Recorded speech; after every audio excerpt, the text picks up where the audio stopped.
मराठा आंदोलकांची गैरसोय होऊ देऊ नका, त्यांच्या जेवणाची सोय करण्याचं आवाहन उद्धव ठाकरे यांनी केल्यानंतर शिवसेनेकडून तब्बल दिवसाला 10,000 लोकांची जेवणाची सोय होईल याची तयारी करण्यात आली आहे। याचा आढावा घेतलाय प्रतिनिधी गिरीश कांबळे यांनी।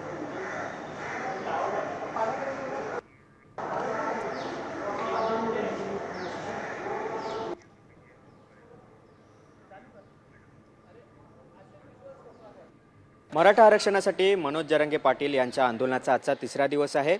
मराठा आंदोलकांचा या ठिकाणी त्रास होऊ नये किंवा जेवणाची गैरसोय होऊ नये यासाठी शिवसेना उद्धव बाळासाहेब ठाकरे पक्षाचे पक्षप्रमुख उद्धव ठाकरे यांनी शिवसैनिकांना आवाहन केलंय।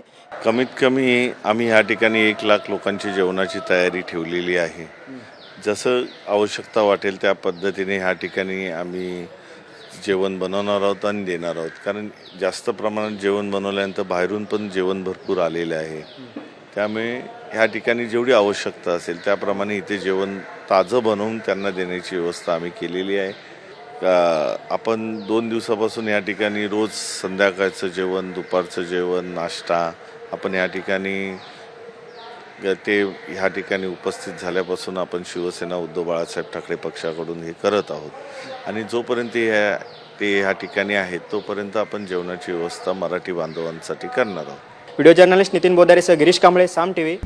आता isakal.com आहे देशातील नंबर 1 ची मराठी न्यूज वेबसाईट। प्रत्येक अपडेटसाठी isakal.com ला नक्की भेट द्या।